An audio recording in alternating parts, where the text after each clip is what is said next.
This picture, David, I sent out. I took a picture of it and texted to everybody. I'm gonna try to get clear. It's taken in the wintertime, and what's notable is that they must have had an ice storm, and all the trees are covered with ice. But what I found was kind of notable. I'm gonna see if I can get a little clear picture on it. Hold on.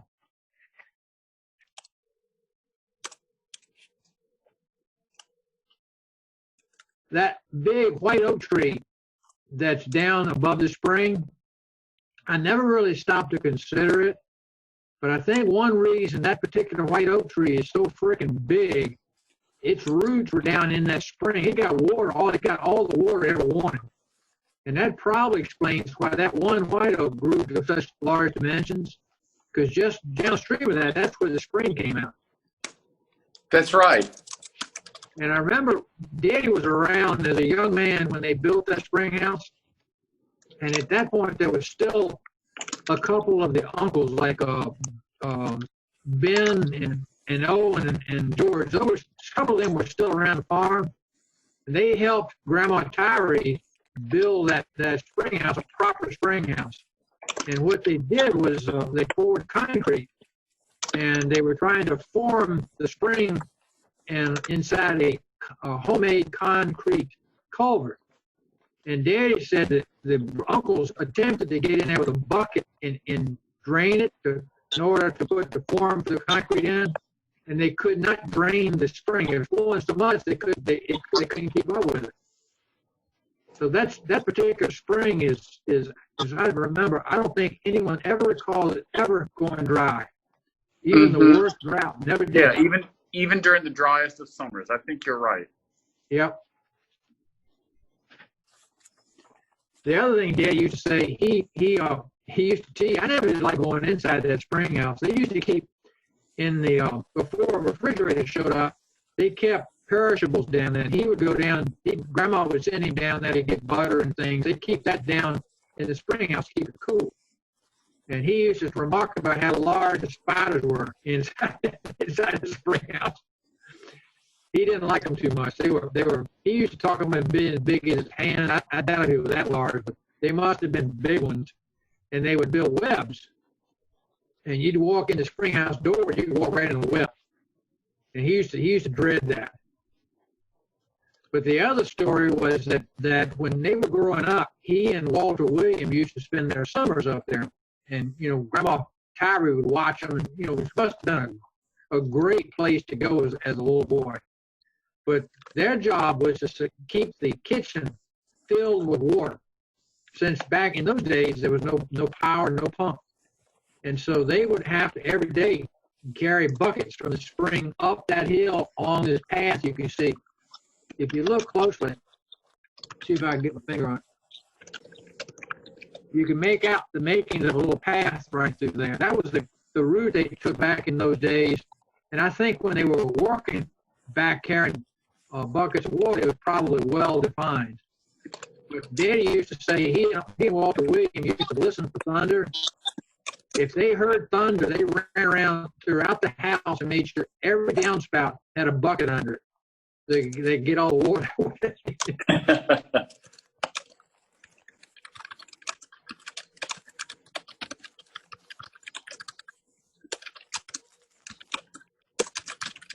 Now this picture is taken from the front of a car, and I'm guessing it's Daddy taking this picture. But the man in the foreground, that's Uncle Otha. He's got bib overalls on. You remember he used to always wear bib overalls? Mm-hmm. Yes. He has a straw hat on, and for some reason he's walking up the lane. I don't know. He's carrying something in his hand. I can't make out what's going on.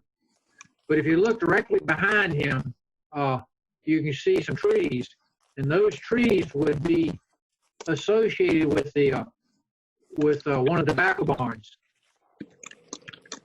Up directly in front of him, that's the tree in the cemetery, and right across the street from that is a tree that was adjacent to the shop barn. The shop barn was more like a shed, and I think sometimes Uncle Otha kept some of his farm equipment up there rather than bring it all the way back down to the house.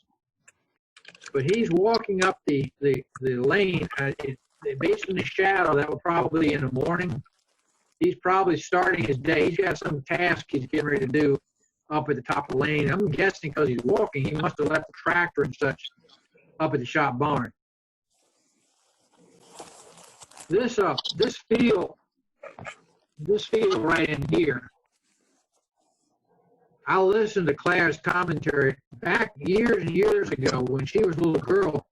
Uncle Otha had his garden there. And if you were to imagine further off to the right, there's a tobacco barn, was a tobacco barn there that they stored cured tobacco in. And beyond that were a bunch of fruit trees. I remember those when I was a little boy. Claire rattle off a whole list of different fruit trees that they had planted there, from peaches to apricots, you name it, apples. And that field, when I was a little boy, that field here was largely used for tobacco farming. And Uncle Otha had his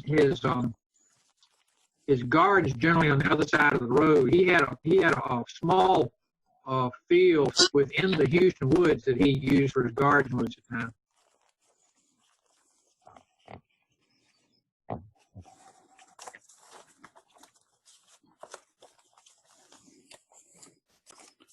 Now, I think this picture is taken looking across the field. If you can imagine standing up at the tobacco barn, the shop barn side of the farm, looking down the hill. Yeah. This field, the woods in the background would be called the Houston Woods. And it looks like they're using some sort of a combine to pull up pull up hay. I remember the hay typically being rolled up in big round bales. I don't recall in my lifetime. I don't remember the conventional hay bales too much, but it looks like they were doing that type of work back then.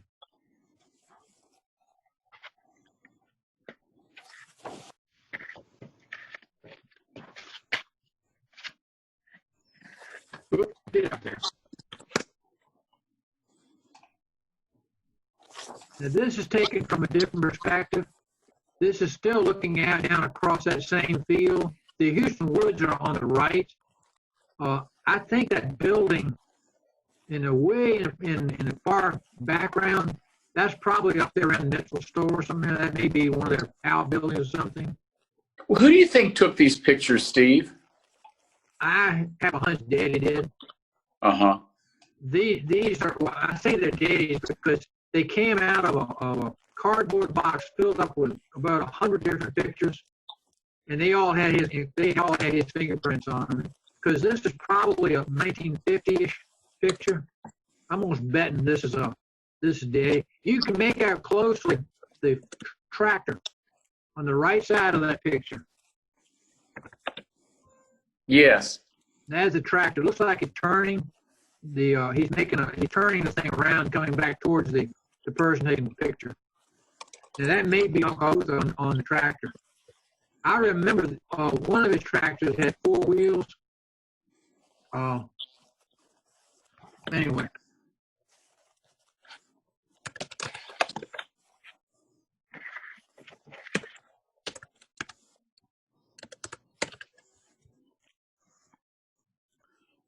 And here are more folks getting up hay. It looks like they put stuff in sacks right now. You can see the picture of the tractor in the background on the left side now. Yes. And I'll bet the man up on the trailer's Uncle Otha. See, back in those, that would have been Uncle Otha, would have probably been in his 40s, so he was still pretty vigorous. But I can't imagine what they're getting up with out of the field in sacks. I can't. Yeah. Yeah, but Otha, until he got sick, he was always very active. Oh, yeah. How old was Otha when he died? I mean, I remember it, obviously, but... Early 70s. Yeah, he was young.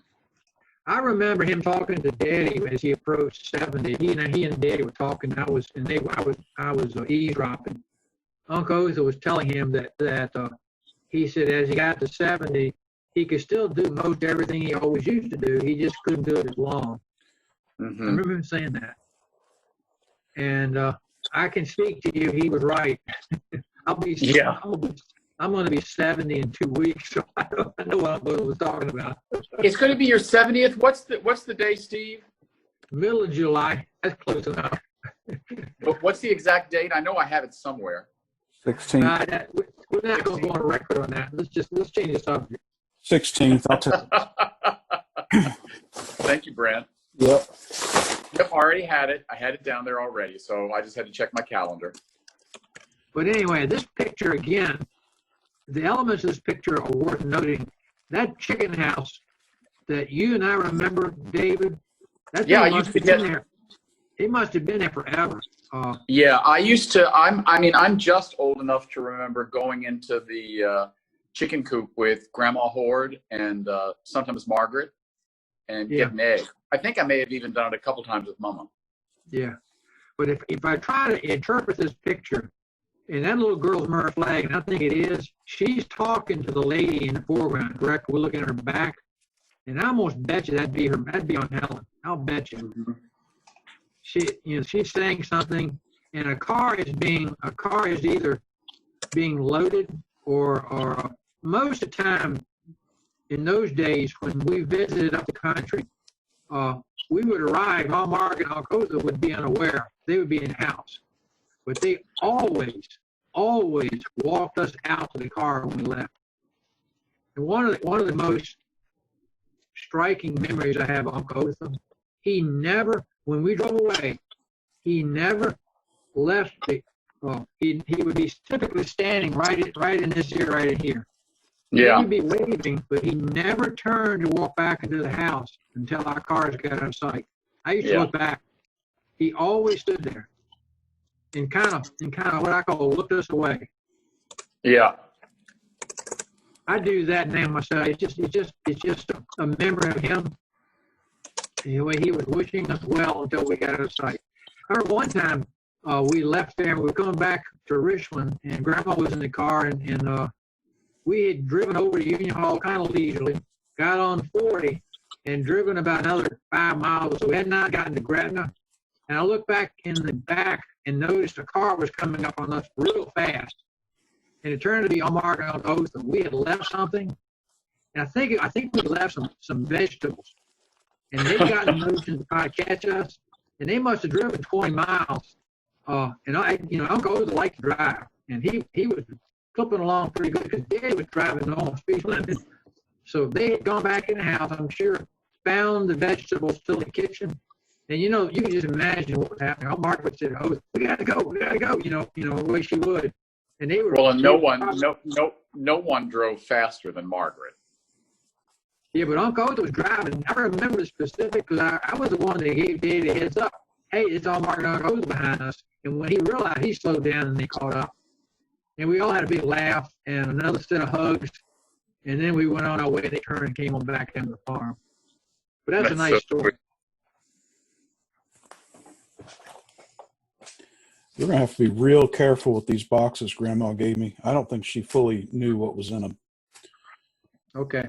I'm seeing there is some Overton stuff for sure, but have you got the Horde Tyree wedding announcement that was published in the paper? No. That's right here. It's a photocopy of it. Okay. Well, I'll get it from you at some point, Brent. But this picture here is for sure in the driveway in front of the farm gate. And I think that's got to be Grandma Posture.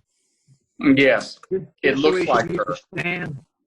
But I can't make out who the lady in the younger lady. This lady is younger. She's probably in her 30s. I don't know who that is. Claire might be able to tell us. But looking at the cars, these cars are 1940 type cars. And then this one is a similar vintage. Oops.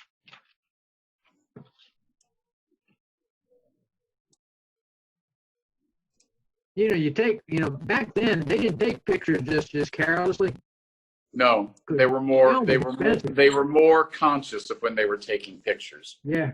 So this picture's got a story. I wish I knew what it was. In this picture, I've got a story on this one. Got two stories. If this picture is indeed on the Pig River, on the road in from Union Hall over to 619, and I think it is. I don't remember the story. I think that mill was burned down eventually. But anyway, when we were growing up, Daddy would take Larry and me. Sometimes we would go wading. The river wasn't deep enough to swim in, but for us being little boys, it was enough to get good and wet. So we would go and splash, and the water was clear. It was, it was perfectly fine to splash around in. So we had a ball. It was cold. We had a great time. But I remember one instance, this particular area, Beverly was with us. We went over there and again was splashing around. Got out at the bank, just in the foreground, right in here where my finger is, and just off picture, there's a pile of rocks there. And Beverly Larry and I were splashing around in the creek, and I heard Beverly squeal. And she had seen it. She got up on a rock, looked down, and it was one heck of it was a water snake, but it was as big as my arm, my forearm right now. It was huge. And I thought she was going to have a heart attack. Absolutely have a heart attack. We let the snake just crawled back in the rocks. It was laying out on the rocks, sunning, getting warm, I guess. But she went absolutely ballistic. The snake. Then if you can picture this river continues. This river is coming in from toward Rocky Mountain direction, flowing down towards Chestnut Mountain and Smith Mountain, and that's where this river is going. It crosses over 619 to the east of Mark and Uncle O's house, so it's 5 miles. And I remember one time, my dad took Larry and me down to that area, and we went wading. And that Uncle O's went with us that trip. He just accompanied us. He didn't get the water. Now my daddy, he would wear swim pants. He'd go in the water with us. He would sit down. He would just sit down. It would come up to his halfway up his chest when he'd sit plumb down in the water, and it was refreshing. It was a great outing, and I don't doubt looking back that he did the same thing when he was a little boy. He was just taking Larry and me along to enjoy that too, which was kind of fun.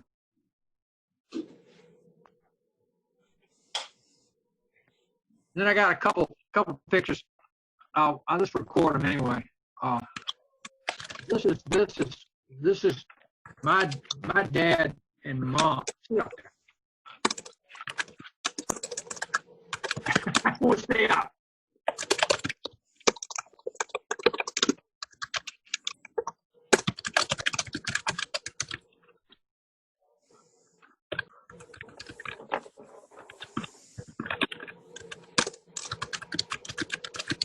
Oh, that's a great picture of Buster and Estelle.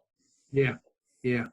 She always your mama and my mama always they very different. Your mama was dark haired and mama was blonde, but they had similar figures, and they both had really just wore dresses, just lovely. Yeah, mama's got white gloves on. It looks like Daddy's got a suit on.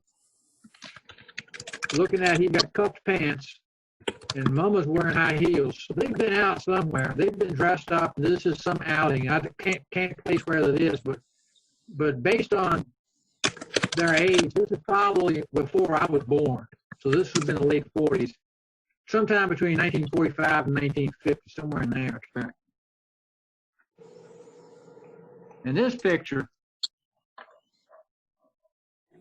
I must not have been on the scene yet, but I know where it is. This was out in Hanover. See, they went out in Hanover back when Daddy bought the land. It was pure country.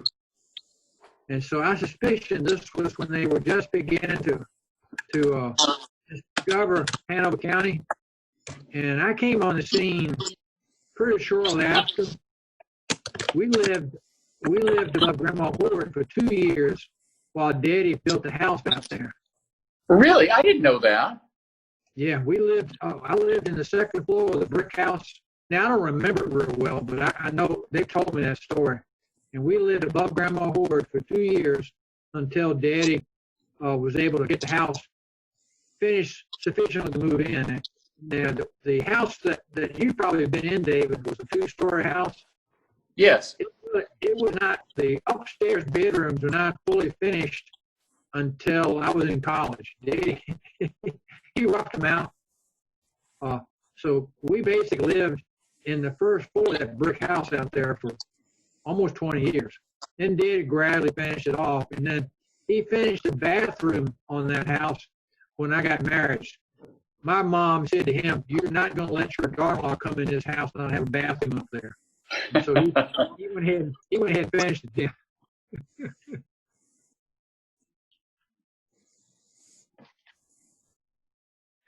To give a little background here, my dad was in the Army, and he was in a company that was where they were cooks, and he met had a guy that he liked a lot called Ben Humiston, and they got to be real close friends while they were in the Army. And after the war, they maintained contact, and I'm pretty sure this picture is from about 1960, somewhere in there. And it's I always think I can remember this. I'm the bigger of the 3 kids, and we had crew cuts back in those days.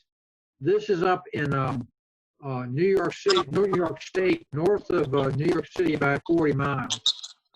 I forget the name of the town, but this town had a little park, and this was a mock-up of a fire engine that we're riding in. And Larry's to the left, little boy in the middle. It's kind of the littlest the picture's kind of faded. That's Ben Humiston's son, John. Huh. And I'm talking Larry by something. What rank did Buster leave the Army with? Corporal. That's what I thought, corporal. And Grandpa Horde? He was a sergeant. That's it. Now the story behind that, what little bit I remember, Daddy and Ben were in the same company in England, and D-Day had come, and they were beginning to need to draw in reinforcements to the forces in France. And Daddy had a mouth back in those days, so he was 19, 20. He was a young man. He was pretty outspoken, and he must have ticked off the sergeant that ran the company. And when they came around to volunteers, they assigned people to go to Europe. Daddy had mouthed off enough where the sergeant sent him to Europe and kept Ben back in England. and my mom used to cluck at Daddy for being so stupid. Daddy never talked too much about what went on in Europe. No, he would never talk to me. I asked him once and he wouldn't. And Grandma said to me, "Don't ever ask him about it. He never talks about it." He got in, he was around the Battle of the Bulge, but then he was in assigned infantry to tanks. And he used to ride on the back of the tank. And I remember just before he passed away, he began to reflect on some of that. And he mentioned somewhere they were around Cologne and getting shelled. Mortars were dropping in on them, and everybody was running for cover.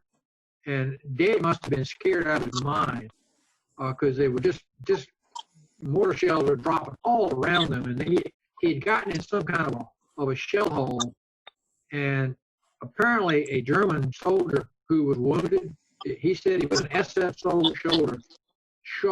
soldier that was wounded and tried to crawl in the hole with Daddy, and Daddy was too scared. He wouldn't let him get in there, and it bothered him. It troubled him. I told him, I said, "Daddy, Christ, you were a young man. Come on, you were scared out of your mind." Yeah. But it bothered him. But that's the only story he ever told me.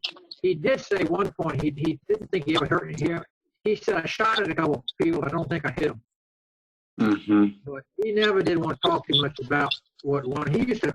He was assigned on the tank. He had the Browning automatic rifle. That was his weapon. That much he would talk about. Besides that, very little.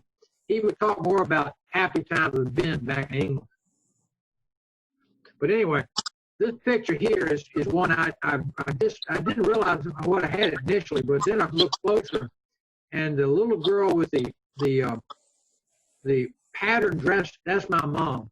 Yeah, I can tell. I can see it in her face. I can see it in her face. I would say she's an early teenager here.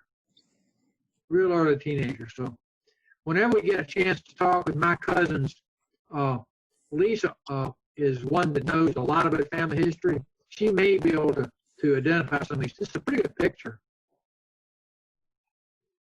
But anyhow, that's all the pictures I had to share tonight. Well, that's great. I'm glad we did this. Let's try. I mean, the next two. Every week is so different here. Yeah. Let's keep doing. I love when you send me the links because I look at them, and let's try to schedule another time. I'd love to speak to Judy. If not, we'll do it sometime soon. Maybe I'll call you on your 25th birthday on the 16th. No, you won't either. I want to answer the phone. Yeah. I've communicated with Judy by emails a number of times. In the last two YouTubes that I put out, she got a hand on them and enjoyed them a lot. She was able to confirm where Chestnut Trim the Baptist Church was. Right. And see, Brent, I don't know if you know this. I mean, I remember when you were born, but I mean, your papa and your Uncle Larry, I mean, there's only 4 first cousins in the family on our generation. It was me and Tom and Steve and Larry. And my mama had the 2 bookends. Tom's the oldest, I'm the youngest, and Steve and Larry are right in the middle. And I'm the one with the biggest weight of difference. Steve and Larry and Tom are within 6 years of each other, something like that. But I'm 15. But I'm 15 years younger than my brother Tom. The story goes, well, it's not a story. I remember it. I was 6 years old and I was doing math. We'd been somewhere, probably out there on Alpha at your place, Steve, your mom and papa's place, and I was noticing how much older Steve and Larry and my brother were. So I asked my mother while she was hanging up laundry. I says, "Mama, was I surprised?" And Mama said, "A surprise?" She said, "You were a shock." Because Mama was almost 42. Okay, I don't remember some of those details then. I was a young man and focused on other things. I remember when you were born. It was quite an event, and it was a lot of shouting and screaming over on Elmsmere. Because I bet. Well, also because there was some danger to it because I was a month premature. I was cesarean section. Oh, I didn't know that. Okay. Oh yeah. I was due December 1st. And Mama had been gardening out behind the pool and had caught horrible poison ivy, and somehow it affected her. She got sick or something. Anyway, they had to rush her to Richmond Memorial. And the story goes that I heard many times, my brother and my father were in the den at Princeton watching a football game on the TV. And Mama came in and said, "It's time." And evidently Joe said, "Can we wait for the commercial?" And my mother said, "No, we can't." So they drove over to Richmond Memorial and pulled me out. I'll be darned. Yep. So I just sent them a greeting. I do try to stay in touch with Tom, and I just sent them some 4th of July greetings. They're both okay in Texas. I mean they don't liaise with the rest of the family much, but I do try to keep in touch with them. Yeah. Mm-hmm. Well, I'm glad you do. Yeah, and of course my best Facebook friend is your nephew Michael. He's in a lot of Facebook, that's for sure. Oh yeah, he's my we have a good time, he and I. We really do. All right, well, good to talk to y'all. Y'all have a happy 4th and stay healthy. Just as I say, remember the 3 W's: wash your hands, wait 6 feet away from people, and just wear a mask. We'll all get through this. Grandma Horde used to talk about the 1918 pandemic to me. She remembered it. She remembered it. She would have been a teenager. I've thought about them, and I miss them terribly. But parts of me wish, I'm glad they're not experiencing this, because I'm not sure that they would know how to manage this isolation or the separation. It'd be really hard on them. It would have been, but they'd have found a way to get through. Grandma always found a way to get through. They had strength. They persevered, sure enough. They sure did. No, I think of Grandma every day of my life. Very much. Well, y'all have a nice 4th. Love y'all. Bye, Brent. See ya.